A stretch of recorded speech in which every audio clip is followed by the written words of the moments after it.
Hello, everybody. At the top of the show, I just wanted to jump on for just a second to, number one, say sorry about my voice. Last night, I went to a drag show and I was yelling for like 3 hours. It was a wonderful drag show. Shout out to Show Pony and God Complex at Come On, Everybody. It's a great show. Look them up. Follow them on Instagram. It's great. But if my voice is a little husky today, that's why. I had a good time last night, though. And I was thinking at the time where I'm like yelling for these folks. I'm like, I have a recording tomorrow. Shit. But we're good. We got tea. We're going. Just one content warning. We're probably going to be talking about alcohol in this podcast. So if that's not really your thing, this might not be the episode for you. And I completely get it. That's completely fine. But we probably will be talking about alcohol at some point in the show. And last but not least, with things going crazy in 2025, I might be moving the show to every other week. If you follow me on Blue Sky, you can hear all about when the podcast is coming out, and that's where I make all of my announcements because I'm no longer on Twitter. So with looking for jobs and interviewing and doing all that type of stuff, and people are real busy right about now. I mean, y'all know how it is in the gaming industry. You do nothing from like Thanksgiving to right after New Year's, and then everything just goes crazy. So lining up guests right now and like lining up myself is getting a little more hectic. So if we move to 2 weeks, I hope to see you every 2 weeks instead of every week. And let's get on with the show.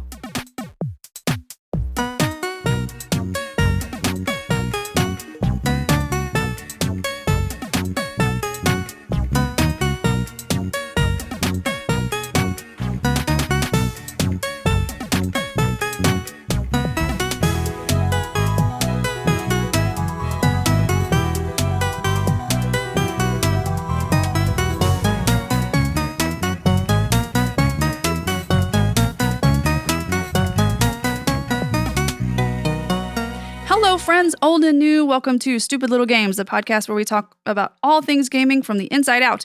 Each week, I sit down with a guest from various parts of the gaming industry, and we chat about our current gaming obsessions. We tell stories from projects past or present, if we can talk about them. You know how that goes. And then we play a stupid little game that I've written specifically for each guest. I'm Jess, by the way. It's great to have you back. And by the way, my guest today is amazing. I'm really excited to have him here.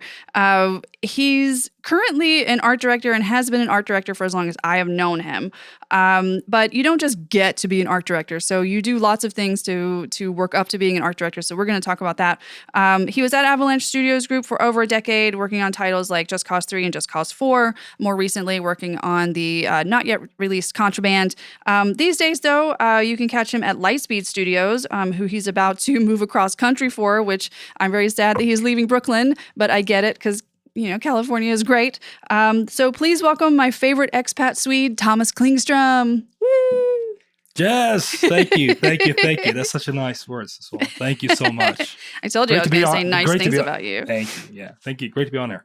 How are you, Thomas? It's been a while since we've hung out. I'm good. I feel like you covered the most of it there as well. It's been busy. It's been interesting. Joining a new company after such a long time with the Avalanche family, but it's been exciting and good. You look so happy though, and I'm very excited for you because you look so happy. Thank you. Yeah, and I the family got expanded recently as well last summer. Yeah. So. Yep. So a lot of fun things at the same time. Thomas now has 2 adorable little babies instead of just 1 adorable little baby. 2 crazy boys. So thank you for taking the time, being like a father of 2 and working a full-time job. So thank you so much for coming on the pod. No problem. Well, I would love to know what you are playing these days, Thomas.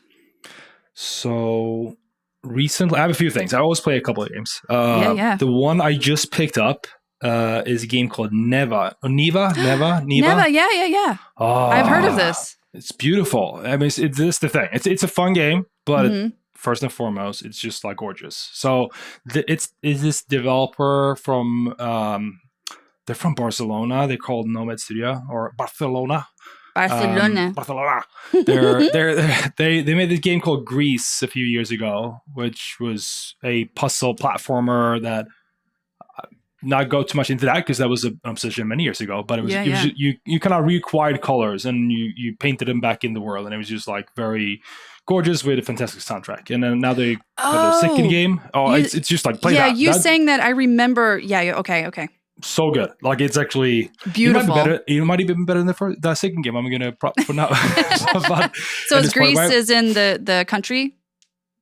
Greece is the one who you kind of like. Oh, it's you play- GRIS. It's GRIS. GRIS. Right, Yes, right. yes. And you play as a woman in a very beautiful, like drawn, slender with a big Paintbrush? yes, it's a certain style. But she's been tossed in. She goes through some type of I don't know if it's a trauma or if it's depression, but it's like some things that is like, clearly a struggle for her, and then she's losing her colors, and you playing through her kind of regaining her confidence in colors or going through this whatever it is. I should maybe pay more attention, but it's pretty it's Well, pretty it was abstract. a few years ago. It's a while ago, and it's pretty abstract, and it's more of a journey through this like puzzle 2D platformer. It's very relaxing. It's probably one of the most relaxing games, but it's just gorgeous, and yeah, play that. But now I'm playing Neva, which is their second game, who came out where you are. It feels still similar. It's like again here, watercolor paintbrushes on a lot of texture, whatnot, on a canvas where you're playing as again a woman who has kind of adopted a wolf. That because there's demons come into the world and killing all animals and things, and the mother wolf got killed in the battle with the bad demons, and then you're helping to kind of usher this wolf through levels, and it reminds me of Greece but meeting Limbo a little bit, and then with combat. It's great. That sounds lovely. Yeah, it's great. It's kind of hard as well, a little harder than I expected, but it's really nice. So that's one. And then I have a few more, but I don't know if you... Tell me. What else are you playing? Let's keep going. Matthew last week had like 14 things that he was playing right now. And he was like, I don't know if you want me to go through all of them. I'm like, yeah, give them to me. Okay, so buckle up. Here we go. Yeah. Here comes the list. I was kidding. So I think the second one that I just kind of finished that I definitely loved was Astrobot. I mean, game of the year. Oh my god! I picked it up before it became Game of the Year. It's great. You liked it before it was cool. Exactly. Hey, I heard about it before. It is great. I mean, I grew up playing like so. You can see pattern. I love platformers, but I grew up with like the Super Mario 64s of the world, the Crash Bandicoots in the PlayStation era, and all that. So like. This to me is such a nice, kind of simple, back to basics. And usually I feel you have to go to Nintendo for that, but it's great to see that on a PlayStation. So many people are saying like playing Astrobot, especially folks our age-ish, are saying like, I felt like a 10-year-old again. 100%. I'm like back on the couch as a teenager with PS1. That's like the feeling. And it's great. Awesome. And on top of that, my older son, who's now turning 4 next week, he doesn't have the motor skills, but he just enjoys to sit and watch it. And he pulls up in a second controller and fake plays with me, and then we've been doing that. And he's obsessed with the game as well. It's just, I think it's just the visuals and in general, like everything is like it's such a nice bite-sized, easy going. Like how you play it and whatnot. So that's been a joy. I think we're definitely finished that a while ago. We pick it up every now and then, so it's still like on my radar because every weekend or so my son is like, hey, come on, let's play Astrobot. So we'll play a little bit of that. How long does it take to get through the whole thing? It's actually not so. I mean, if you wanna really 100% it, so I know there's more levels that came out since I kind of finished it, whatever you want to say it. Mm-hmm. But I think the base game you can kind of finish in 10, 20 hours like that. So not bad okay. at all. Yeah, it's like really, that's again here, like I don't have infinite time, so I absolutely really enjoy short games nowadays. Yeah, but there's hard levels so you can kind of come back and grind and whatnot, or if you want to collect things, which again, are you playing platform a long time. So like I don't mind replaying levels and whatnot. So yeah, it. And from my understanding, they release more things later on as well. So this like levels pops up here and there every time I boot it up. But it's a small game. It's an easy bite-sized game. That's awesome. Yeah, I've been into the shorter games recently because I got into a spate where I was just playing games that basically don't end. You know, like Stardew Valley, Fields of Mystria, like a lot of the cozy sort of games, which are very much comfort food to me. Yeah. They don't end. Like you can get through most of like the story beats of the main story, but you've still got your farm, you've still got more things to 100%. Like I've played Stardew Valley 40 million times on every available platform. I have never 100%ed it. Like I've never gotten a perfect rating in Stardew Valley. And I don't think I ever will because I play for like, I'll go through a Stardew Valley sort of a couple of weeks and then I'm like, I need to do something else. But lately I've been into these games that I know are only going to be 10 to 20 hours. Like a game that I've been playing a lot recently, it was so cute. It's called Wilmot's Warehouse.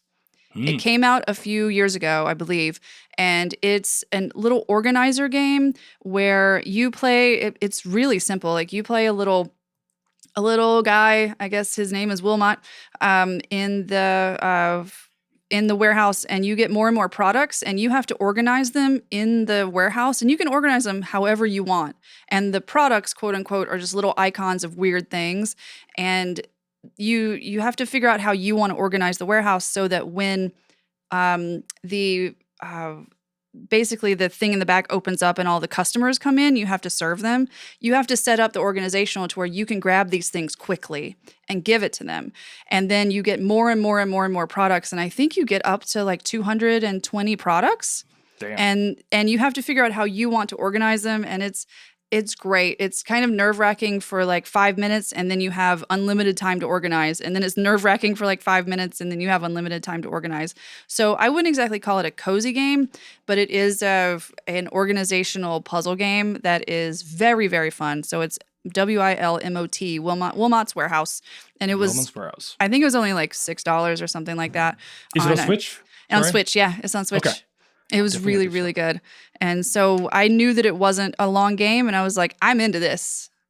Give me something that I can finish. It's a single play game, or is it a party game? It's a single player. Okay. Because it sounds just a little bit similar. You're describing it. Reminds me of, God, what's it called? The cooking game, the party game. Oh, Overcooked? Overcooked, yes.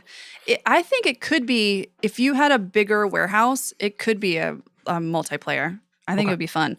But it's very cute, and it's I like organizational sort of things. Like I've said on this podcast many times that my favorite game is Power Wash Simulator, and and it kind of scratches that itch of that like Power Wash Simulator, like satisfying setting things up in the way that you want. It's really good. So I'm a novice in power washing, clearly here.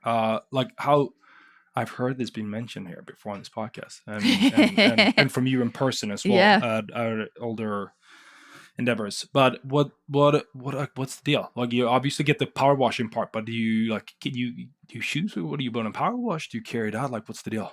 So you're basically just first person with this power washer, and you have lots of different tips that go on the power washer to have different like speeds and different like patterns and things like that. And there's different types of dirt and grime on things. So just regular dirt you can get off with like the green tip or whatever it is. But if it's rust or something like that, you might need the red tip to get that off. So you basically just have to clean every inch of everything. And once you've cleaned an item, it will light up and it'll ding. It's like bing, and that it's done. And that's very satisfying. Like I live for that ding. And you get like money for everything that you finish, and then you can buy better power washers. And there's actually a great story. There's a great narrative through the original playthrough of the game, and you only learn the story through text messages of these people that have hired you. And it goes into like aliens and cats and secret societies. It's very cool. Oh. Okay. So I will play Power Wash Simulator at least through the whole thing at least once a year. And whenever there's new things coming out, which they are very smart, the folks at Future Labs, because they now have collabs with all kinds of things. So the first collab that they ever had was with Tomb Raider. So you were cleaning Lara Croft's house and cleaning her trophy room Oh. and her like cars and things. And then they just came out recently with a Shrek. The Shrek collab where you're cleaning his swamp, and all of the DLCs are like $8 or something like that, so it's not super expensive, and it's another probably 5 or 6 hours of just cleaning these huge things. It's great. If you like satisfying games, Power Wash Simulator, and it's on all the platforms. It's good. I play on Switch. It's great. So do you own a Power Wash yourself? no, I wish. If I didn't live in Brooklyn in a high rise, my sister does. Okay. And she said that she'll teach me how to use it. I think I'm gonna get one. Yes. I'm telling you.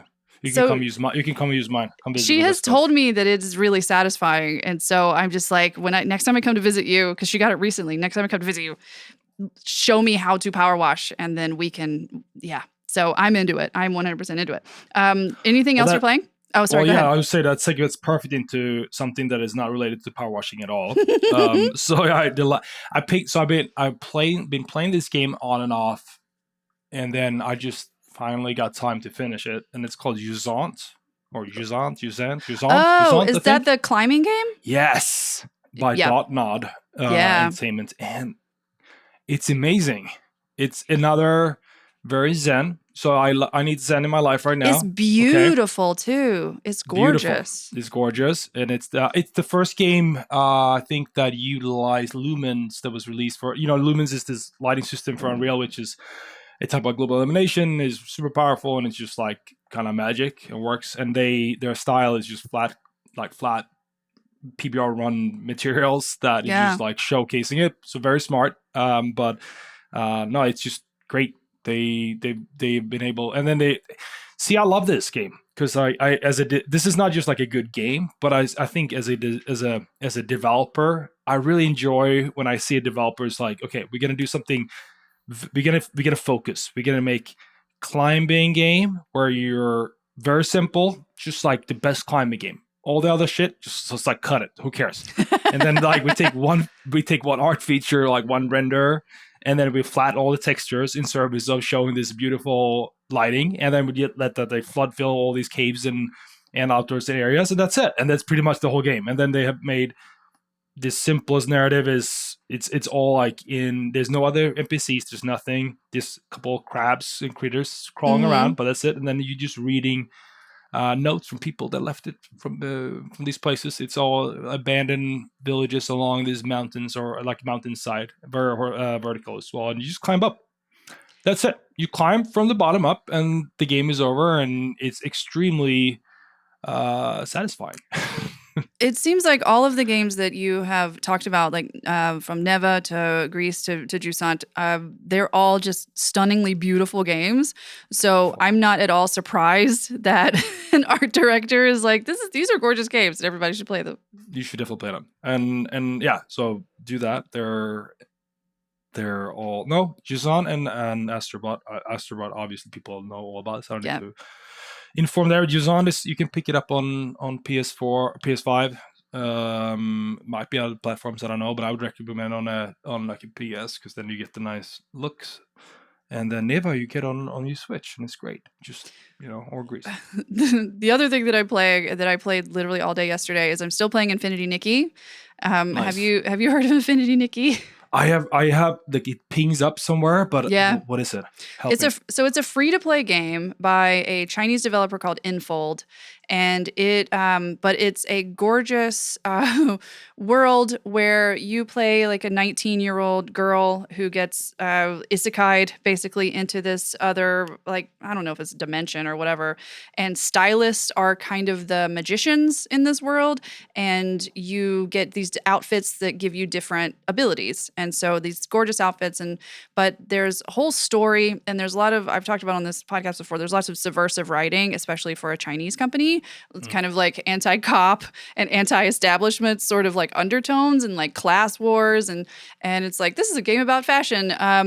But on its surface, it looks like a game where you dress up in pretty clothes and run around collecting things, but it's so not. It's really fun, and it is free to play, and I don't mind talking about this free-to-play game because it's not a predatory free-to-play game. Like, I have spent some money on it because I feel like I've gotten a lot of fun out of this game, so I don't mind spending some money on a game that I didn't pay for. But yeah, Infinity Nikki it's everywhere right now, and it's really pretty. It's really really pretty. And I actually play on my iPad with my Xbox controller, and it's just. I mean, you can play it on PS5 and Steam. And I think it's on Xbox too, but I know that they are making money hand over fist. Good for them. I need to check this game out. I'm sorry, you just like blew my mind right now. With Xbox controller on an iPad, I didn't know this worked. Yeah. I just paired it with Bluetooth. Wow, so easy. That's great. Yeah, I just paired it with Bluetooth because I wanted to play it on mobile so I could basically. Because it's not on Switch, and I have a Steam Deck, but it's huge and it's heavy and it doesn't hold much of a charge. I'm not saying the Steam Deck is bad, but it doesn't hold a bunch of a charge. So I have a bigger screen on my iPad because I have one of the big iPads, and it's a bit slower. Like there's some lag, but it's fine. But it's a cool game, and since it's free to play, they just came out with a huge 1.2 update, and it's a Chinese company, so they have a lot of stuff for Lunar New Year, and it's gorgeous. They have all these events that are also just really pretty, and it's just a really nice little world that I lose myself in for hours at a time. And you can pet all the animals. It's great. Not only can you pet them, you can groom them. There's a whole outfit where you can groom all the animals. It's great. So cozy, open world kind of platformer. I think Zelda meets Genshin Impact. Okay. And a little power washer in the grooming as well. Maybe. Yeah, a little power wash. It's great. But it's a fun game, and there's always something to do. So let's take a break for some ads, and then I'll be right back.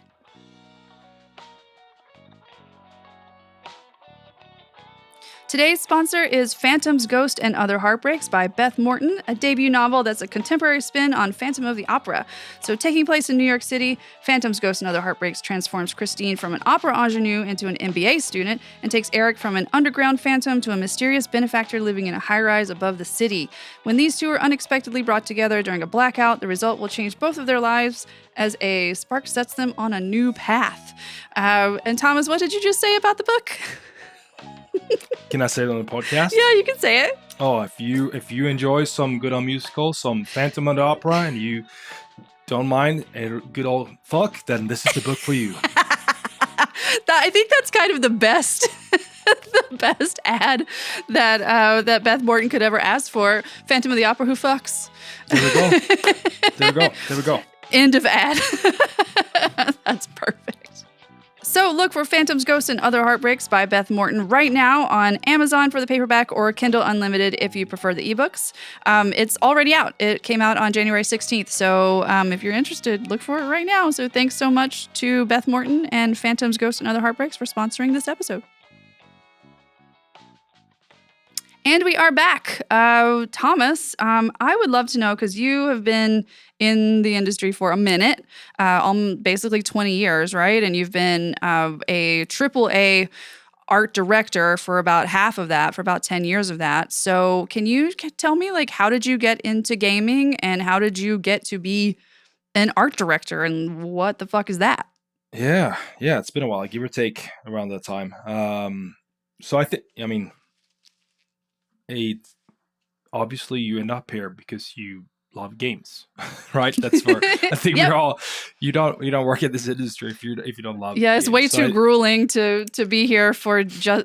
You're not in it for the money. We'll put it that way. you love what you do.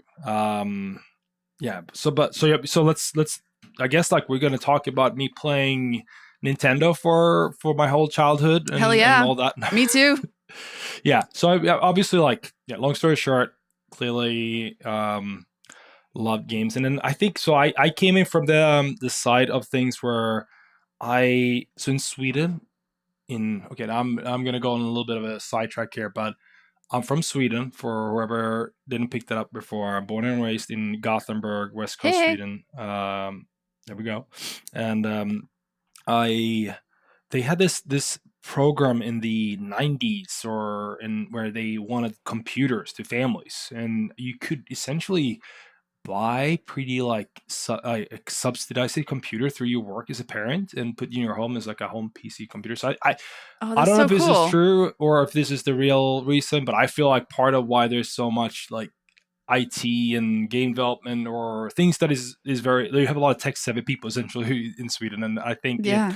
has to do that generation who grew up and having just like very good access to PCs throughout like all ranks of society and Yeah. whatnot, and then they pumped out broadband to everyone. So long story short, I ended up having this machine in my house, and I realized you could take photos and put them in there and start messing around. And this thing you could illegally download from the internet, call it over Photoshop, and it was great. And you know, you mess around with that, and it was just a lot of fun. And I, even though I didn't figure out how to make games as a kid, there was still like you could make the connection. Like this is kind of the same place you could play video games and you can mess around and make these things in Photoshop and other programs. So I think I just through that I I were able to go to a kind of like a digital media high school essentially that I we did some it was like specialized in a little more of I guess it was a little bit of like an after the dot-com kind of like spawn up during the dot-com era essentially, and then went through that and when then later on went to university and whatnot for digital arts, Wow. and but It I always it must have been nice growing up in a country that's like, we care about our children's education. We want them yeah to be at the forefront of technology. So let's make it to where everyone can have a computer so that they can start fucking with computers. Ugh, yes that sounds so nice. yeah, and I mean Way it's to go, great, and that Sweden. Sweden, a little small country, it's easy to coordinate as well. So I'm gonna shit too much on the US, but yeah, it's great that they were able to do that, and then we went to free university and all that as well. So I didn't have any student debt either, so that's pretty nice. You're saying Sweden? No, Yeah. but we did that, and then I think at that point I was pretty set on. I was like, let's try it and see if I can get a job in this something related to this. And I was thinking like movies or games or advertisements or whatever. I figured anything. Actually, to the point I was probably like, oh, movie sounds pretty cool. But I went to university and I went through that, and then I at the end I managed to get a internship at this gaming studio down in Gothenburg, and because I was home over a semester in summer between the semesters in the summer, and I applied everywhere, and I was like, hey, you want to have a some crazy kid come in and hang out with you guys, figure out, and then this gaming company picked me up, and then that's kind of it. And then I obviously always liked games, but as soon as I started to actually like get in and do it, I was realized that this is it. Like I found so at home, and I just love that. And then from that I started working on working as an environment artist and whatnot. Sorry, I'm not floating away in my own dreams here. I'm going back. I don't even remember No, like that's great. I was just where we asking started. how you got into the industry. So that, I Yeah, mean, so that that's pretty answers much it. I can answer it.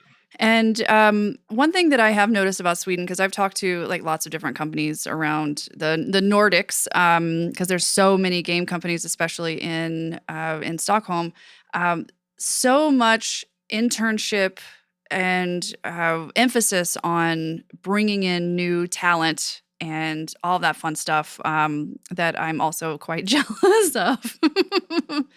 So I'm glad that you were able to get in with internships and make a career out of it. Yeah, I think some I don't know how it is here exactly, but I think it's one of the benefits when you do have it's not just subsidized school as in like you don't pay for education, but you in fact this is kind of crazy. I don't know if you knew this, but if you're hitting your grades, then you'll get a subsidized living as well from the government while studying. So Fuck. that yeah, so that That it's not sounds you so getting good.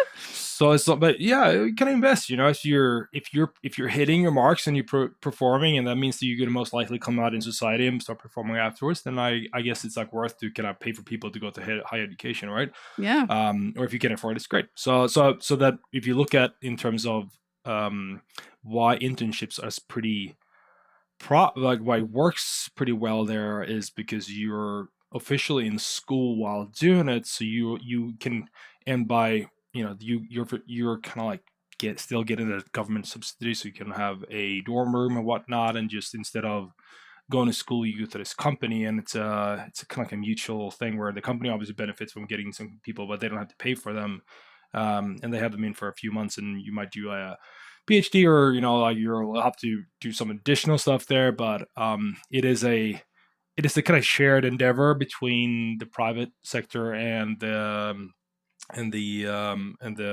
higher education system, and how the government kind of sponsoring it. So at least I feel they, for some, I can't speak for all the different areas of society, but for in terms of the area I've been gone through in similar fields, has worked really well. That's cool. Yeah. I mean, most of the companies that I know in Sweden have some sort of internship Yep. program, and robust internship program too. It's not Yep. just this little like thing that's over on the side that nobody really cares about. It's like, oh, we have 5 or 6 people every 3 months that are coming Yep. in, and which is, ugh, I can't I imagine think like it, I think it's the ideas that so come in. It's great.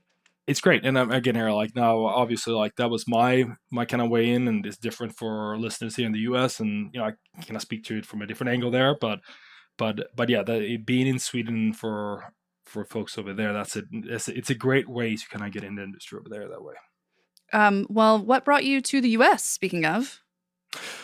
Well, yeah, that was Avalanche.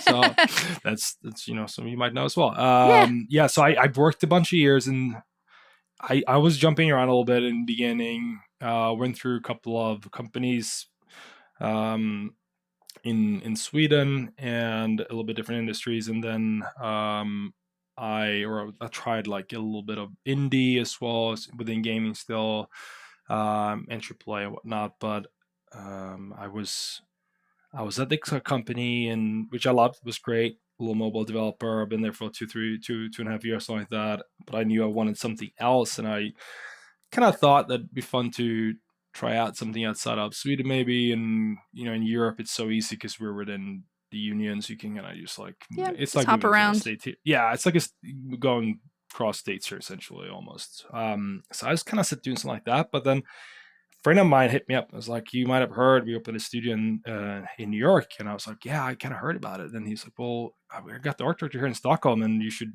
definitely talk to him, and because they're looking for some staff going over there." And yeah, one I jumped on a call with them, and one thing led to another. It was really, I kind of like, I guess, luck or chance or whatever you want to call it, but it was just super random. And then I was kind of mentally ready to go, and they wanted a environment kind of like generalist, environment focused, who can do a lot of polish and like aesthetic samples, and it hits my skill set. And I was already like mentally prepared to do something, and I think it was just they wanted some Swedes to come over as well and kind of mix up with the local culture, and yeah, it worked out really well. And I arrived here in New York 2012, Feb I think February. Wow. Actually, I think it's, yeah, almost February 20th. So we're not hitting Yeah. 13 yet, but close enough. Almost. Yeah, so that's how I end up here. Wow. Um, so what made you just like New York so much about that you stayed here for 13 years and didn't want to go back to Sweden? Yeah, I thought coming here, I was like, I'll be here for maybe 2 years, something like that. It'll be a good experience. We'll see what happens, or maybe three at most, something like that. But I think I truly loved the mission that we had set us out for here at the Avalanche in the New York studio. It was a great opportunity to come in so early. I think I was number 20 or so in.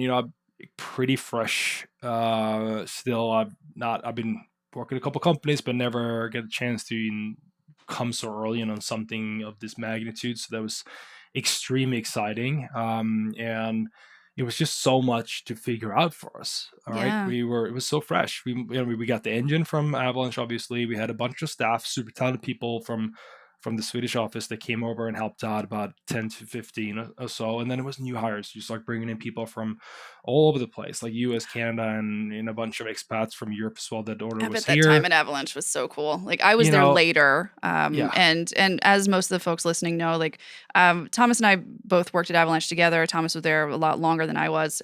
The office in New York closed last year completely, so we were all laid off, not because of anyone's not doing a good job, but because they completely just closed the office in New York and in Montreal. So all of the North American. I mean, everybody knows what's going on in the game industry right now, so we don't have to really rehash that. But you were there for the entire stint then of the New York office, More or less. And so you came over and did you immediately start working on Just Cause 3? Yeah, that was the thing. I was pretty much in like 2 months into, like they just fire up the build, and it was just a blob of gray boxes. Barely. It was like, can we put in some more gray boxes? We don't have enough gray boxes. So that was kind of the time coming in, and it was still like just literally like moving boxes everywhere in the office, and yeah, it was great. And so I think, can I go back to, it's just like such a very vivid energy, and I think for anyone been in New York as well, it's such a like powerful energy. I don't know, Yeah. you can do anything, right? And I think the combination of and it was the right time. I mean, I think I was 27 when I came here. So I was like, let's just go. Yeah. and getting the chance to be part of a very cool journey. And it was a lot of extremely talented and very inspiring people that we brought in. And again, here, like I felt I was drinking on a fire hose, but in the best kind of way, if that makes sense. Like, That's great. Going for it, and it was great. It was great. So I really enjoyed it. Some of the most fun I've had in my like life as a developer. So we did the 3 years for Just Cause, and it just felt great. And through that, I was I was given a promotion as well to lead environment artist at the time. I jumped over to, and throughout the project there was a lot of, as I said, there was a lot of figuring things out. So I kind of I worked in other areas and environments before as well. So I was able to do some vehicle hard surface work as well for half a year, a little bit more, and help them with the pipelines there. And we didn't really have a lighting artist for a long time as well. So I did some of that. So it was just again here kind of like a chance to really lean in and have and get to learn something from bottom up, and in a in a culture that really embraced that, and it was great. Aww. So I think that kind of that definitely helped me, convince me to stay in. And then after a while I met my nowadays wife as well, and that helps. That helps. And she's American, so it's like American. You might want to stay where she is for a little while. We'll stick around for a little bit longer. Take care of your kids. Yeah. Oh wow, now we got kids as well. Here we go. Yeah, no. So obviously, like, I guess life happened after a while. At first kind of when I'm speaking to you, the excitement and getting to be part of that, but then after that you cannot just life. Yeah, right? I mean, I get it. I've been in New York now for 17 years, 18 years. I moved here in like 2007, and I like it. I like being here. I'm not gonna talk shit about any other city or any other country or anything like that, but I do love New York, and I love all the people I can meet here. I love folks like Thomas, and all the opportunities. And like just the other day, my partner and I went to, like I said, like last night I went to a drag show. The other day, my partner and I went to one of the biggest improv things in ever with Brennan and Izzy from Dropout, Brennan Lee Mulligan, who is a huge like GM in the TTRPG space. They had a huge thing. And then on Friday night, we went to Madison Square Garden to watch them do Gauntlet at the Garden. It was the first time D&D was ever at Madison Square Garden. And so that was like really cool to see. So this is just like stuff that just happened within a week in New York. And so I'm just saying, if you haven't visited New York, come visit New York. If you ever have a chance to live in New York, just do it for a while. See what happens. New York is great. Yeah, and then you get to rub shoulders with everyone. You're on the same subway. We're all squeezed. Whether you like it or not, we're all there together. And it's some people feel like, oh, New York is so like rude and whatnot. I'm like, no, we're not rude. We're just busy. You don't know what you're talking about. We're exactly. just busy. We're busy we're not very nice, but we are very kind. Like we will, if you need help with something, we will help you. If people fall, we will help you pick you up. And it is funny that you say rubbing shoulders. I used to work in the Upper West Side at the Barnes Noble there, not long after I moved to the city. And Liam Neeson lived right behind us. So he was just there all the time with his friends. He would come in, and so we would see. He's very tall, and like I used to ride the subway a lot with Tony Shalhoub. Would just be Yep. hanging out, but the thing about New York is when you see celebrities, you don't see celebrities. It's like Yep. if you saw a celebrity, no, you didn't. Like they are. It's not like L.A. where people are like fawning all over Hailey Bieber at the Erewhon. It's just like, what's up? How's it going? I'm waiting in line to get my kid out of daycare, and next to me is this person, and you're like, oh, Yep. okay, here we go. Yep. You know, it's like Yep. it's like that. I think that's the magic of it. It's like everyone is in it together in that sense. So I guess that's the last part of my propping New York and like why I stay here as well. Well, now that we've pitched New York to everybody, tell me what. So you're an art director and have been for a very long time. You worked your way up to art director by doing a little bit of everything in environmental. Tell me, like, what exactly does art director really do? What would you say you do here? So I think once you move up to art director, the main thing a lot of people think is, oh, great, now you get to tell them what to do and make things pretty, which is part of the job or whatnot. But I think that the majority big thing is that you really look in a more holistic picture of product, if that makes sense. So you obviously still different. It's very different from different teams and different companies. So I will obviously speak from my experience here, and it's going to be different. Yep.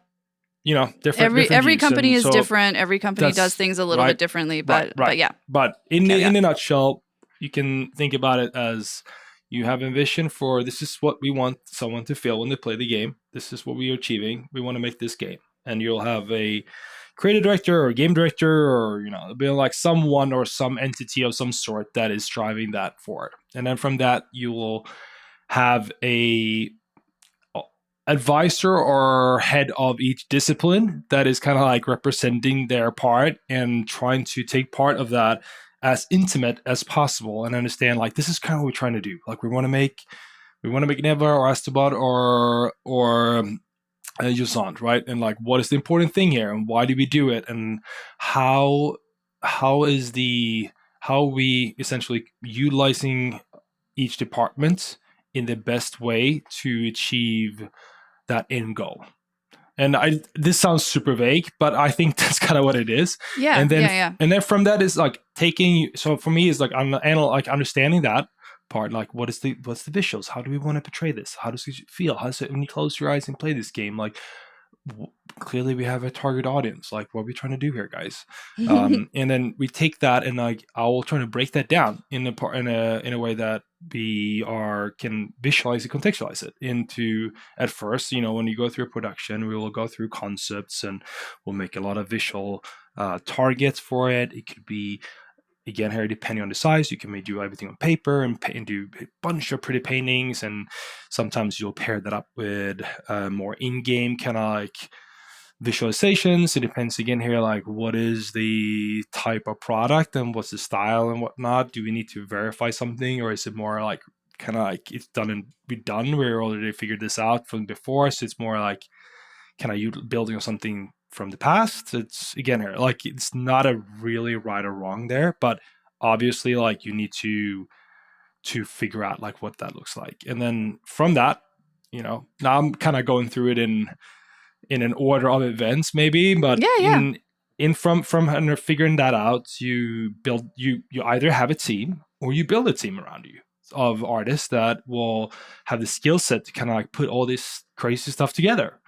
That could be, environment artists, VFX artists, character artists, hard surface artists. Those are the guys and girls making the cars and guns and whatnot. And you'll have your technical artists supporting pipelines and everything. And did I say lighting? And then probably some concepts and a little bit of UI and whatnot as well. So things can easily explode and become big. But these are like all the different disciplines, and the bigger game, the more specialized you get, and the smaller and more maybe nimble you are, you can kind of like either just remove some of them, or you can combine them and maybe like get by having a few of them can like combine and be able to tackle several things as teams and whatnot. But so you will set that up with teams, whether that is individual artists or full-fledged teams with leads, and God knows what, making video games it's just so varied from, Yeah. you can run teams from everything from, I've been art director on small mobile teams and it's you and one more or two more people, to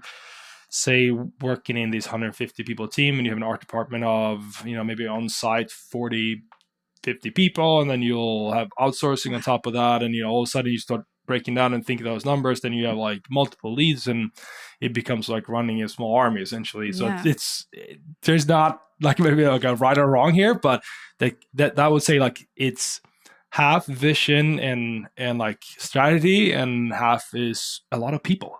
You just like working with people. Do you like to work with people? Do you like helping people do things? So, how do you, especially when you get into those larger teams, and Hamish and I talk a good bit about like the pitfalls of when your teams get too large, and how do you keep the vision? Because you're kind of the keeper of the vision, and making sure that everybody is going in the same direction when you get so big that folks, I mean, there's only enough hours in the day, it seems like, to meet with everyone, especially so many people are like remote and not next to you on a desk. Like how Yep. how do you do that in Yep. 2025? That's That's a big question. Just fix here we art go. direction, Hey, Thomas. making games for dummies. Now I'm gonna give you. No. So it's again here like they're okay. I think what it really comes down to it is you need to be okay with everything not being perfect. That's number one. Like in That is so a many good ways. lesson. That's number one. Number one, I think, is and this is like my recommendation to younger me art directors, like just accept a lot more. Like don't get stuck on details, and you will move forward much faster, and you'll have more cycles, iterations, and do much better. And everyone would like you to work with you much more instead. So like that's maybe That's number one. great advice. Perfect is that the enemy of good. Yes, exactly. So I think that's number one. And I think with strong vision, you can afford that as well, because you will most likely hit strong towards the same thing. I think I think if on you Scott's episode, who is a technical, not technical designer, he's a hard surface hard artist. surface, yes. I think what we said there was like perfect is the enemy of shipped. Yes. And that's like one of my new favorite, like perfect is the enemy of shipped. Yes. And I think really for if you're working in not only like art direction, but if you're an art manager, lead artist or whatnot, essentially working with, I mean, this goes to anyone. You work in design, you work in any type of creative position, and managing people and trying to work in general. Like again here, like choose your battles. Choose your battles, what it's worth for. And because you're going to be wrong as well. It's fine. Yeah. It's fine. It's not meant to be exactly like the way you saw it. And, come on, let's be real here. This is a collaboration between a bunch of people making something fantastic together. So I see myself more as guiding it so I will say these things like, I feel I'm putting up the frame on an empty canvas, and I'll hand out a bunch of markers. And then it's like, you paint whatever the fuck you want here, essentially. And then, sorry, can we swear on this podcast? Yeah, absolutely. Okay, so sorry. I just fuck no, Thomas. Okay. Take it back. Sorry. Anyway, no, so then like just giving people freedom, but at the same time and autonomy, but at the same time understand like where do you cross the border, where's the line. And I think that's so hard and much harder to understand, to really establish. I think a few things there that I've learned over the years. Number one, I said at the beginning, like it all comes down from like end product and like end user experience. Like what are we trying to do? Not just like what is the design. That's like because a lot of times I felt in that as well. Like, oh yeah, we just need to read the design documents and understand the design inside out.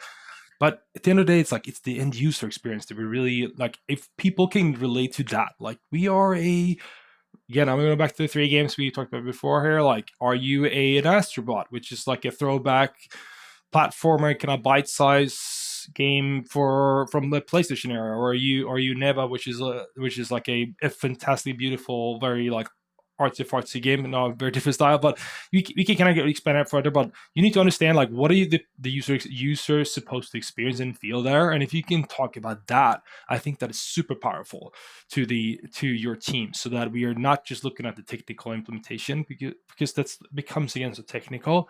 And Yeah, and you get caught up in like the everyday things that you need to yes, do, and yes, it's really easy, especially when you get these huge teams with a bunch of creatives, and they all have things they want in the game that they really care about, and they all like have, and they're good ideas. They're not like yep, bad ideas. They all have great ideas, but you can't do everything or else you're going to do nothing. And yep. I 100% agree that just you need to.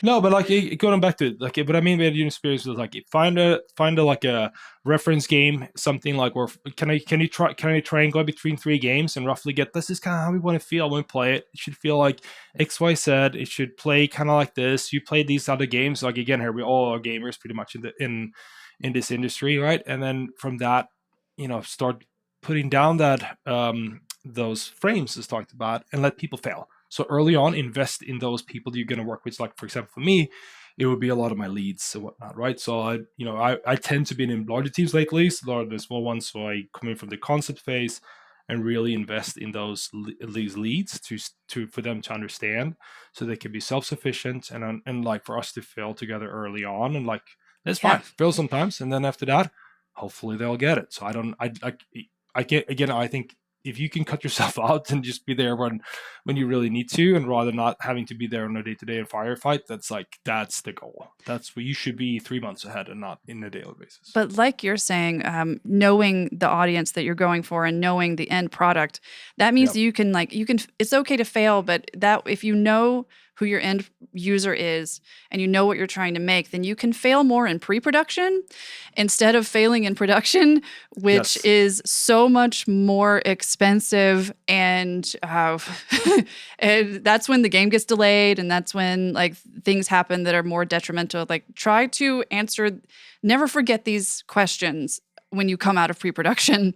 Is 100%. it who is your end user, and of course, just is it fun? That's just Yep. one of the things you kind of get caught up in, and some of the fun can go away because there's all of these ideas that you want to like put in. It's like, is this making it more fun? If it's not, think about it because you might 100%. not want to add it. And I think that, and yeah, so again, like I think that then just be comfortable, and like I like to give people a lot of autonomy and freedom as long as they understand that framework again. Like, don't go on a crazy goose chase, then I'll be that you learn to work with with a few people that you are close to, and then you let them kind of take care of their individual teams or whatnot, and they try not to interfere as much as possible. I think that's really it when it comes to large teams, and then be again here like don't be over cautious about everything.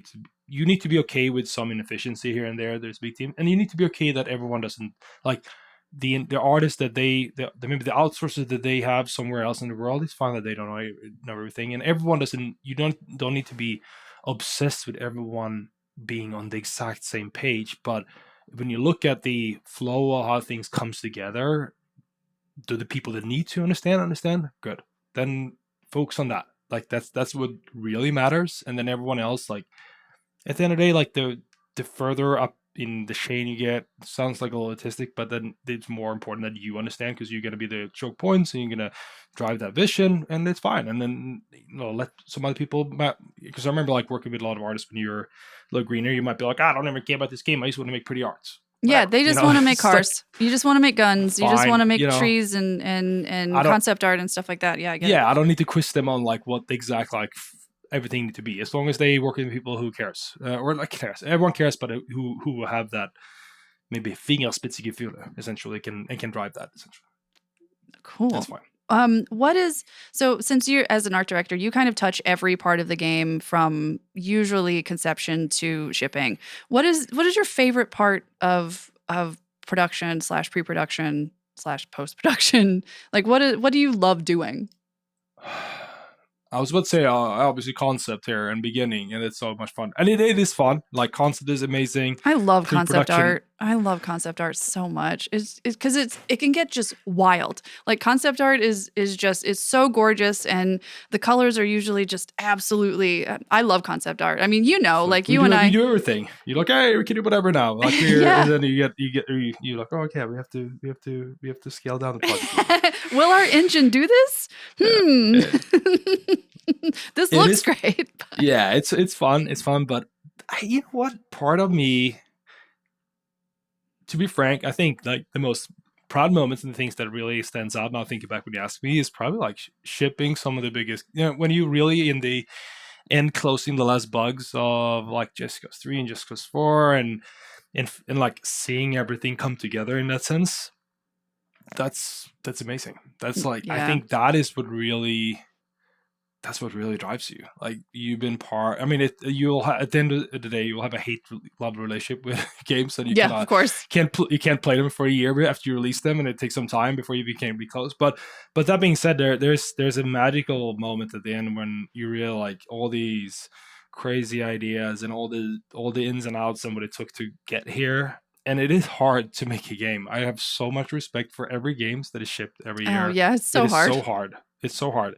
And yeah, just getting to that finish line. I think that's the real. That's it. That's the most fun. Like when you go gold, that's amazing. And you're very lucky to have been on two games that like AAA titles. Just Cause 3 was just like groundbreaking. I don't know anyone who has played Just Cause 3 and didn't like it. Honestly, it's I loved it. It's one of the most fun things, having that fucking wingsuit and the grappling hook, and like it was something. Um, but even if your game is not a AAA huge game, and even if it's not like commercially successful like some of these huge games, one of the things that I have learned, especially talking to so many people and I love talking to people about what they're playing right now and like why they're playing them right now. That's why we have the segment at the very beginning of the show of like current obsessions.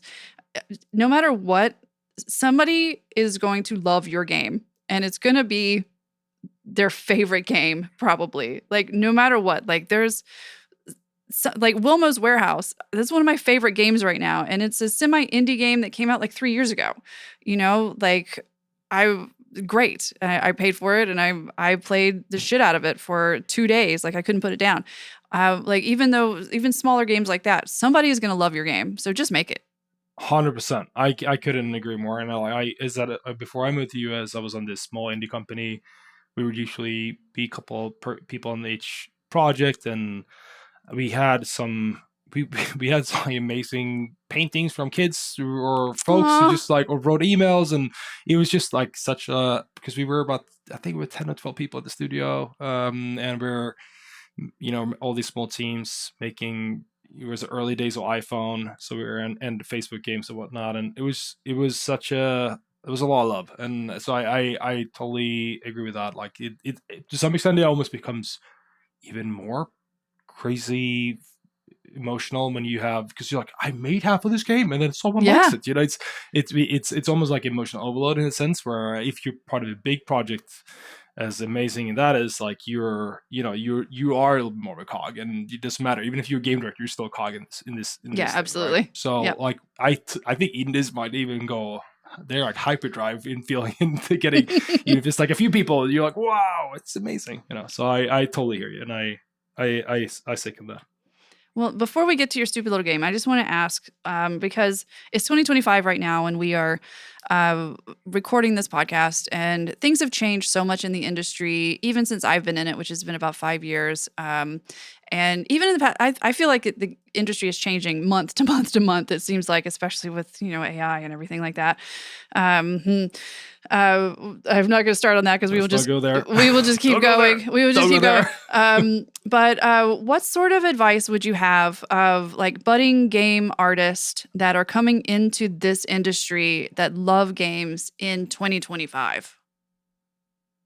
Yeah, so I think this has always been the my recommendation is obviously number one you need to love what you do and you want to work with games. I say that be focused, be realistic. Like this great getting experience of more of a generalistic side, but that's something you gain over time. If you want to get in somewhere, focus on one thing. If you have a general like drive and say something like VFX or something like that's obviously you will be a very unique kind of snowflake. But might be hard to kind of like understand exactly how to get an entry point. And but that obviously if you do something specialized, that will be that's very much an advantage. But even like if say you want to say go for something like environment art or something like and or something similar, I'd say use focus. Like pick one thing and really hone in your skill in that specialty. I would, there's some areas like maybe character or other things, which is very hard to be frank. And don't make dragons and monsters because everyone is doing it. No disrespect to those, but Right. it to some extent, like it kind of makes a lot of sense to make some really pretty props or use environments or things that is like maybe mundane for some people, but it's like what we really need. Because if you look at games, 90% of the things are not the hero objects, and Yep. those tend to be made by the senior staff. And a lot of times you'll come in and when I started the game industry, I placed tents along a racetrack, and that's fine, and but I really, if anything, I'd say like choose to specialize and drive up a good skill set in something that is useful and not trying to compete with the most like elite staff. That is very useful skill to have and something you will get hired for, instead of trying to compete with people that has 20 years in the industry and most likely will beat you. Get in and then you'll expand from there, because once you get a foothold, that's how you actually get into the industry. Yeah. Like I've seen, even just looking for jobs, and I'm not an artist at all, like folks need assets. Yeah. People need assets. Lots of different Yes, it's companies need assets. yeah. And again here, like when you're kind of like more inexperienced, like you will be placed in a less risky role and environment as well. So focus on that, like get in with that and show true passion and focus on something more like simple and or more useful, if that makes sense. I really like, again here, I come from environment art. I've ventured into a few other areas, but I've hired so many environmentalists as well. Like I love a couple of good props that's just showing like I really know how it works. I know how to integrate them and how to do everything, and I have a good keen eye for things, and I can show a very strong portfolio of that.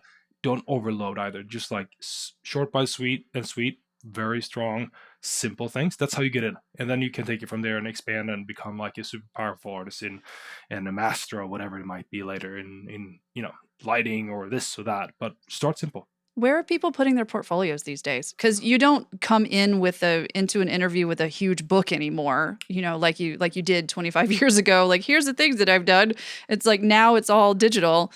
So where are people showing off their stuff? I'll say if you actually get in and can show me the book, then that might be a good thing. So you set out like hey, I love that'd be great. portfolio books. Like one of my best friends is she's also an art director at a company I can't really talk about.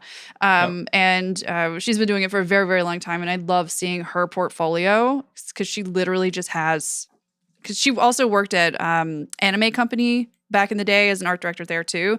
And so she just has stuff from 25 years of doing mainly from anime and then like stuff and then into the gaming industry. And I can't say too much about it because she will kill me. But I do love just literally seeing her huge black portfolio with printed out stuff in it or Nice. actual paintings in it.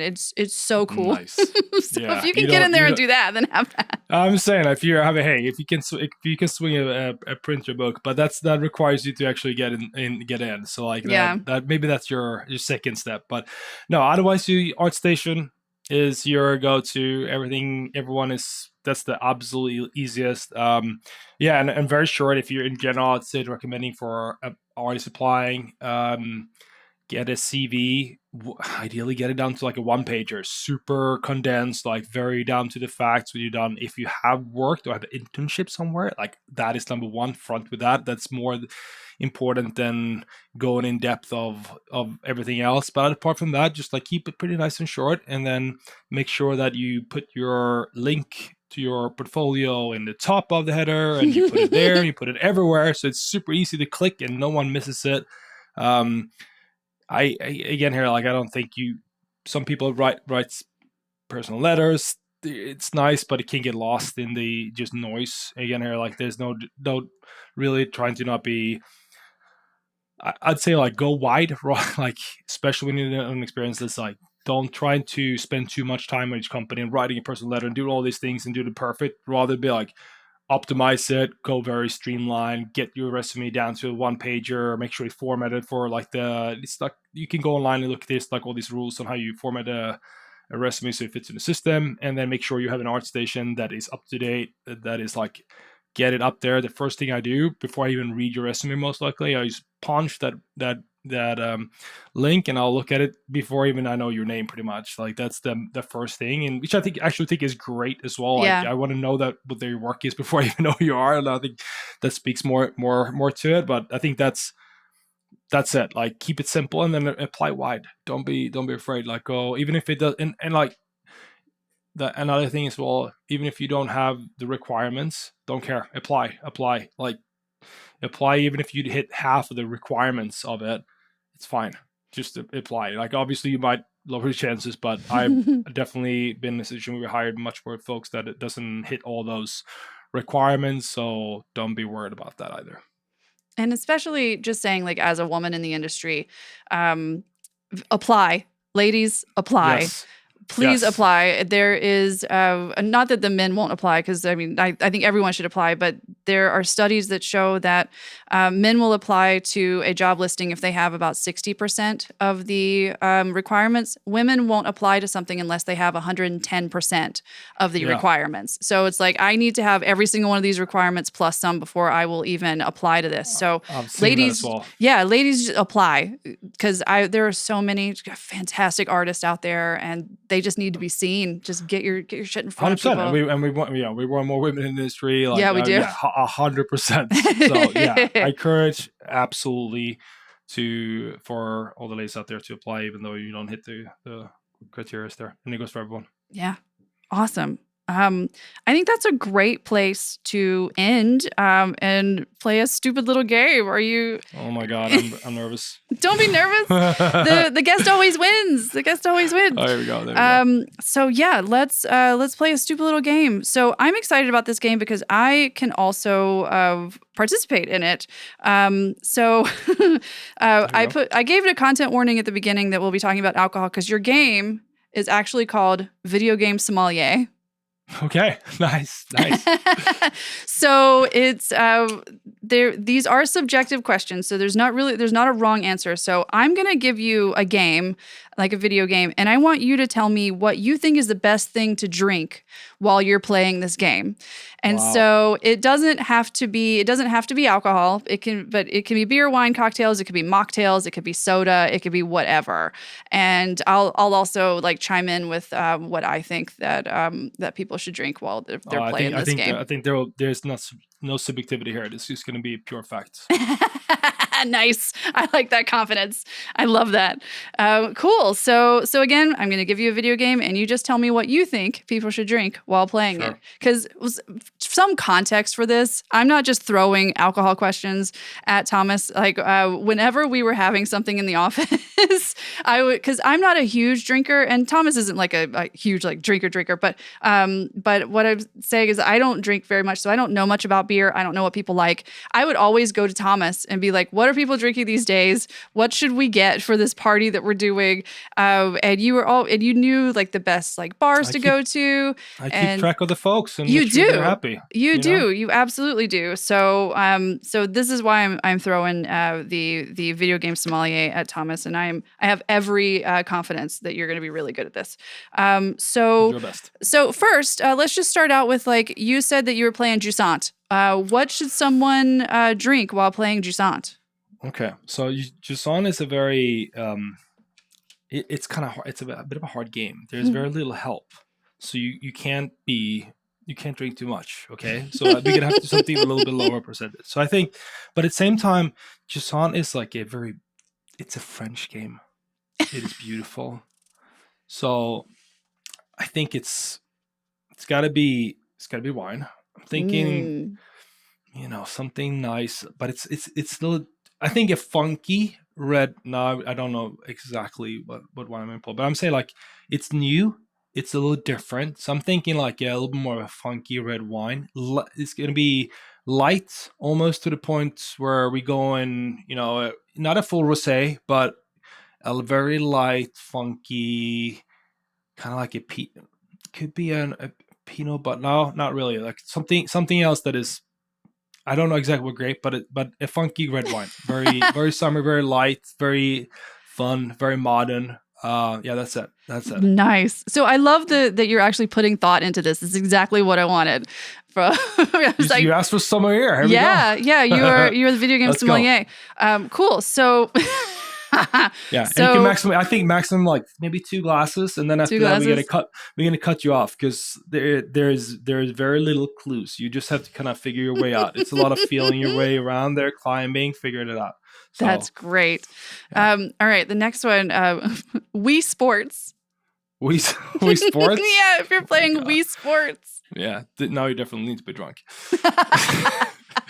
So you need to basically drink before you start playing Wii Sports. Yes, I think so. You'll definitely have a couple of drinks before, and then your TV might, you might throw some controllers around. So make sure you tie up those. Put them on your wrists. Yes. Tie it up. But it's a family game. Keep it a little civil. I think this is like this is your simple. This is like your Bud Light. Everyone joins in. Football, kind of like Sunday. But you'll have a few dad might have a few too many. It's like it'll get a little rowdy, but it's fun. It's just like a good hang, everyone. Yeah, it'll ratchet up the competition. Yeah, exactly. I'm not a big Bud Light kind of guy, but I'm just saying it because I figured that'd be. I'm more of a when I drink like cheap beer, I'll do a Miller High Life, champagne. Nice, yeah, hell yeah. So but I kind of want to save that. I don't know how many we are. Otherwise, maybe that's one. There will be more. Okay, so I think if you're playing Wii Sports, then you could basically drink whatever. I think some sort of beer. Bud Light is probably a pretty good one, but you got to put it in a Camelback. Yeah, or I'm thinking these hats with the clapper. Yes, beep, beep, beep, beep, that'd be perfect. That way you're drinking and you're also like applauding for all the other people because you got to play Wii Sports with other people. And you don't have to hold your beverage, but it's right there. Camelback. That's exactly smart. I didn't even think about that. Yeah, see, put it in Camelback. Smart, Jess. This is why we're a good team. Educational podcast. Yes, we're teaching. Yes. Actually, people are really excited now. I think they're like. Skip through all that shit in the beginning. Now we're getting to the real meat. Who wants to know about actual industry? Like, let's get into video game sommelier. Oh, this is going great. Okay, Sea of Thieves. Sea of Thieves. Oh my God, what do we do? What do we do for this? Yeah, because you're with friends, but you're usually not together in the room with friends. No, I know. So you're all drinking. It's separately. A party game. It's still separately. I think that, maybe this is your cocktail hour or something like that. Maybe no. I think it's not. Is it fun enough? I think this is just like your. You know what? This is gonna be just like nice bottled beer, a little crafty. We go with nice IPA. Like a nice IPA. Throw in maybe a Hefeweizen in between or something like that. Little mix there. A craft beer party pack. This is what we do here. This is the nerds will like it. It's good. Now I think this is it. It will be a nice little party pack with like just assorted craft beers. Yeah, get that's Sea of Thieves. Get the 6-pack of like the different 6-point sweet actions. Yes. And you're good to go. That's it. That's how you do it. I was thinking actually they should bundle it with that. They should. I was thinking for Sea of Thieves, then you need a mimosa so that you're not getting scurvy. Oh, or I mean, if you want to go that, we go some rum. Maybe you want to go a little piratey. Could throw in maybe that you go a little craft beer and you throw in a shot of rum. If you want to go real, there. There used to be a bar that I would go to. It was a dive bar in Park Slope, and God, I forget the name of it now. But they called it the After School Special, and it was a PBR. With a shot of whiskey, shot of Jameson. And it was like $5 or something like that during happy hour where you would just go and you would just drink the PBR and then shoot the whiskey. It was great. This was also like 2010 or something like that, but it was. They're still around here in Brooklyn. I know they're around here. Okay. Sim City. Oof. So I'm going to correct you. It's going to be Skyline instead. Oh, City Skyline. Okay. Playing City Skyline. I'm 100%. They are, they beat the wheel off SimCity. But old school SimCity 2000. There's still some life in that. But yeah.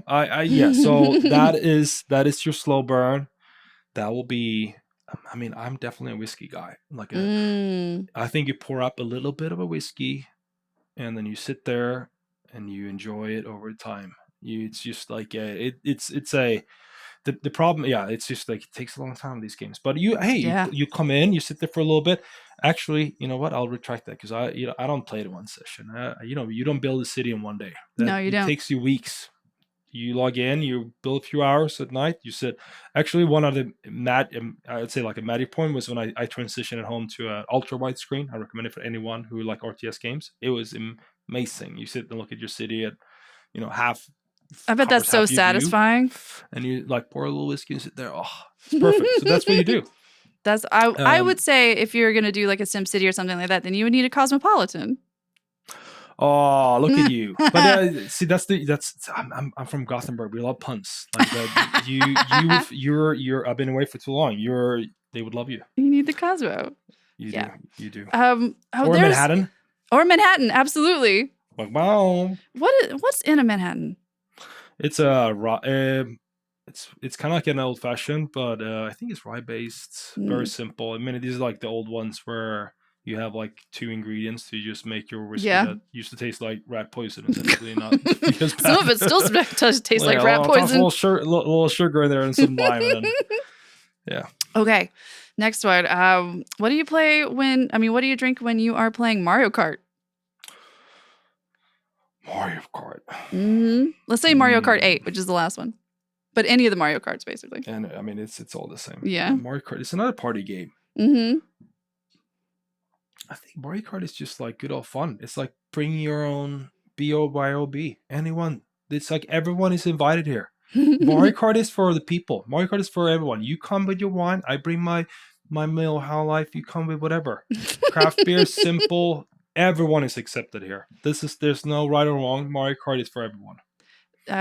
In fact, you don't even need to drink. You whatever you want, or you bring a bottle for a little kid. Everyone is just chilling, playing Mario Kart. I was gonna say that you should drink water because you shouldn't drink and drive. Yeah. Well, sorry, the look you just gave me. Sorry. Yes, but you should not drink and drive. No, you shouldn't. But I also think Mario Kart is great to have. Those high C's, the little like juice boxes. Oh yes, those would be so good, and you could also just like drink some vodka with that too, because you just have like a little. You could probably spike it up. A little juice box. Have some punch. Have some punch. Oh my goodness. Okay, that's what I'm saying. I think it's just some sangria maybe or something like that. Like a big bowl of sangria would be fun for everyone. Oh, that would be so good. I feel bad that like you've been sitting here like with a nice drink and I just have tea. I really should have like had some sort of like bubbly or something while we were talking about alcohol because now I want something. There you go. Okay, what if you're playing Tetris? Oh my god! Then I will probably just drink water. It's way too fast. I can't handle it. By the way, I love Tetris. I do too. I still have it on my phone. It's like my. What was that Tetris? It was like Tetris that came out a few years ago. That was like techno music, and there were all these different challenges. I mean, it was still Tetris, but it was called something. Shit, I think it's Tetris Effect. It was Tetris Effect. So is that kind of like that laser? What is that called? Like the laser games that was popular, like Geometry Wars. Do you remember that? Yes. So it's kind of like that, but the more you play, like it turns like neon colors, and it's very cool. So if you try Tetris Effect, it's techno music. I hope you like techno music. But if I were playing Tetris, then I would just be drinking straight vodka out of the bottle. I mean, Just hey, I think you either go extremely sober or you just let loose and you can go for pretty much anything, legal or yeah. not. Well, so because I figure, I mean, especially if you're just listening to the original Tetris soundtrack and it's just that dun dun dun dun dun. Yeah, I Yep. mean, you need just like vodka, not even good vodka. You need like cheap No. Russian vodka, Yes. and you just drink it straight out of the bottle. Every time you lose, you have to take another swig, and then you'll be passed out by like 20 minutes. Yes. Also, can I tell a story about you? Depends. So Sure, go for it. speaking of like drinking, there was one of the like parties we were having at the office, and we were playing Default Dan, and Kay Purcell, who was on here before actually, and we used to work with them, and they suggested that we play Default Dan. We don't tell anybody what it was, because if people don't know, Default Dan is a game where it's a platformer where all of the rules that you think that you are ingrained from all the Mario platformers are the opposite. So coins kill you, spikes, you can jump on them and bounce. And so it was basically a pass and play and pass. So every time you died, you passed the controller. And we were all kind of drinking. It was just like a low-key sort of thing, but we were all playing on the huge, like 100-inch television. I remember now. Yes. So here we are. Like Thomas was, you were still working. You were doing something while we were all playing, because we started playing at like 4:30 or something. So you came in a little bit later and grabbed a drink. You didn't really know what was happening, and we just kind of stuck the controller in your hands because you didn't know what was going on with the game yet, and we wanted to see. I had never played this game, and Nope. I didn't know that the world was upside out. Yep. Inside in. And you weren't in there for the first like 30 minutes of it, of seeing people learn about how the game works and knowing what to avoid. So when I say I have never seen you locked in as the way you were when we handed you that controller, and then you started to figure things out, and because you had to figure things out like on the spot of the stuff that kills you and the stuff didn't. And I remember like you died and somebody was like, well, you're supposed to play a pass. You were like, no, I'm gonna do it again. I'm just gonna figure this out now. Because there was this level and we had gotten to the end of it, and you were like, I'm going to beat this level. You're gonna beat the boss, and you did eventually. But it was you. Weren't talking to anybody. I can get pretty competitive sometimes. It was great. You were like hunched over with this controller. You got like closer to the television. It was great. Right. I will never forget that. It was one of the best things, just seeing you figure out Default Dan. If you haven't played Default Dan out there, it's so much fun. Start playing it. Don't read anything about it. Just, I mean, it's a very cheap game. I want to say it was like $3 or something like that. But play Default Dan. It's a very stupid, fun time. Okay, the next one, Katamari Damacy. Oh man, what did you drink while playing Katamari? Holy! What do you drink when you drink Katamari? I think that while you're thinking about it, I think you should just basically go into your liquor cabinet, grab a little bit of everything, and like put it together, and then just drink that. It's a Long Island iced tea then, essentially. Yeah, cursed Long Island iced tea. Yes, just a little bit of everything. Yeah, just put it all together. Yeah, it's everything, and yeah, that's pretty much it. That's what you did when you were a kid. I think you stole booze from your parents. You went in and you just a little bit of each thing. Yeah, exactly. But nothing tasted. You put it in its whole. That was disgusting. Yeah, and that's terrible. pretty much what you should do. That's pretty much what you should do. But you had to only take a little bit of everything because they couldn't notice that you had taken anything. Exactly. So you had some vodka, you had some tequila, you probably had some rum, gin, and you just put it in there. Little Baileys for good measure in there. That's disgusting. Gross. A little like Jaeger. Yes. Okay. A couple more. Grand Theft Auto 5. Grand Theft Auto 5. Yeah. Oh. What are we drinking with Grand Theft Auto? What are we drinking with Grand Theft Auto? It feels like that's another one of those like very big games. It's very. I think that's just that's another simple beer. Just like keep it classy, simple, easy. I don't know about keep it classy. Might be wrong for GTA though, but I think that would be like your Bud Light maybe. I should have saved it. Well, that's. I mean, you can say it again. That's a good thing to say because I think that the Pisswasser, the beer that's actually in GTA, is a Budweiser clone. Yeah. So No, I mean, it feels about right. It drink some Pisswasser, which I think is supposed to be what, piss water. Yeah, which is sorry. Bud Light is great. Yeah, I think that's pretty close sometimes. Okay. Metal Gear Solid 3 Snake Eater. What are we drinking? I think that's another. I think that's another wine one.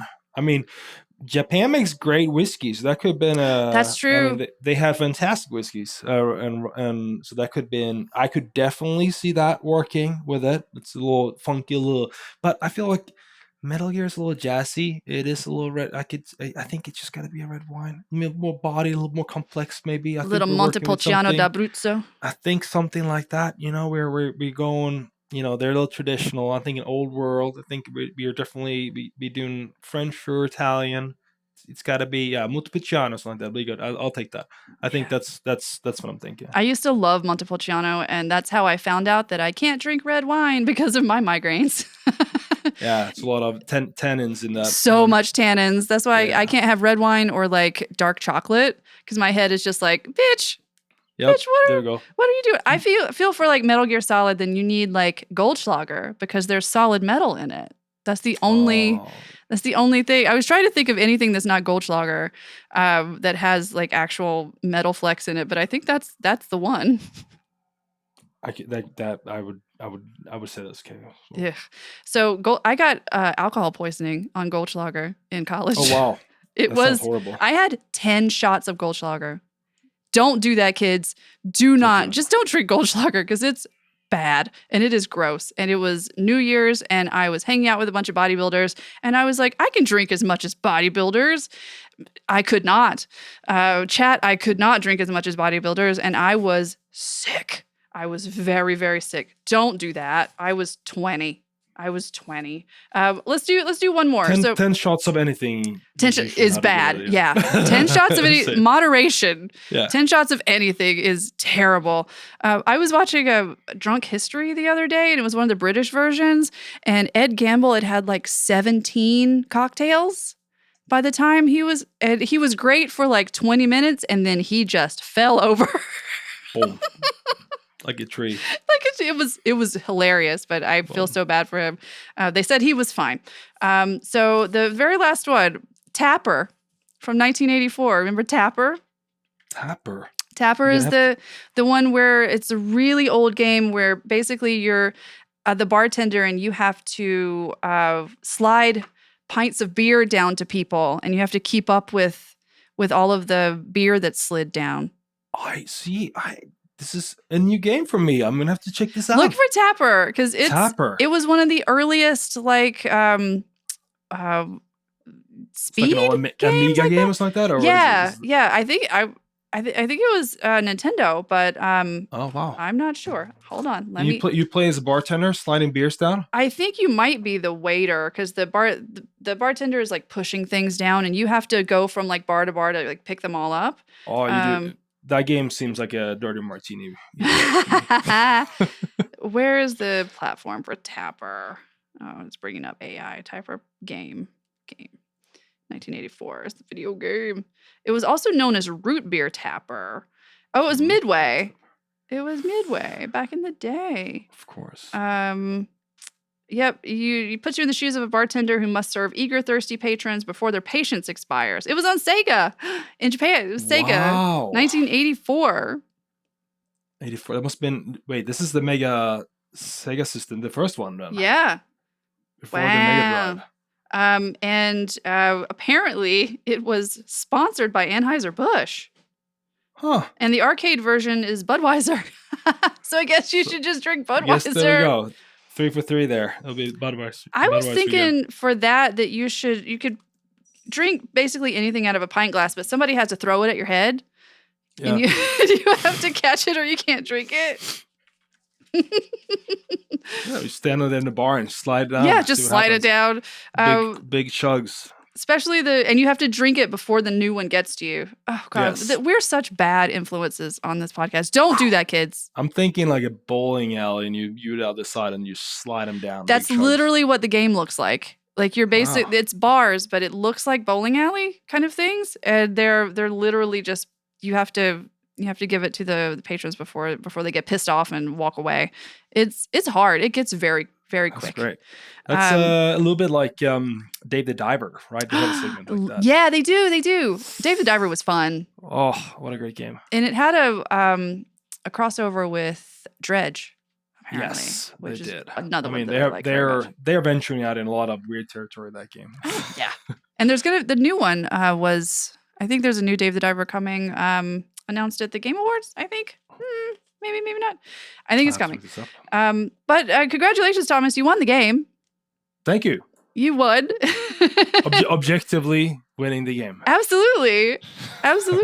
So I thought you would be like the best person to be a video game sommelier. So folks out there, if you were ever playing a video game and you don't know what to imbibe while you are playing, and it doesn't have to be alcohol, because mocktails are also wonderful, then just think of Thomas. What would Thomas drink? WWTD.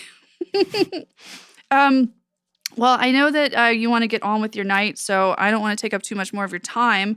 Where can our listeners find you if you want them to find you? If you don't want them to find you, that's also fine. I am totally fine people finding me. I just don't have that many ways to find me. I'm a very non-social media kind of guy, and lucky. And I feel I'm getting less and less. Yeah, me too. Actually, shut down my Facebook the other day because I realized I don't use it. Yeah, good for you. Whatever. We don't need to go into that. Yeah. I think LinkedIn. If you want to find me, if there's something, hit me up. I will do my best to respond if there's anything particular I can help with. Awesome. Anything that you would like to promote while you're here?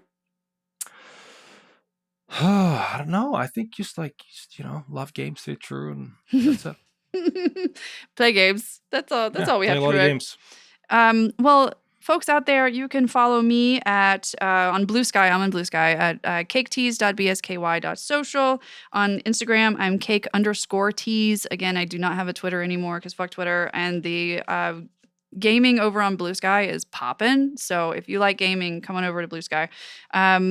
And thank you so much for listening to Stupid Little Games. So follow or subscribe on Apple, Spotify, wherever you get your podcast. If you liked it, please consider giving us a review. It really helps us out. We're still a pretty new podcast, and it gets us in that lovely algorithm. We're also on YouTube. So on my channel, which is the Jess Pardue channel, I post every Tuesday if you would rather listen to it on YouTube. And hooray. Yeah.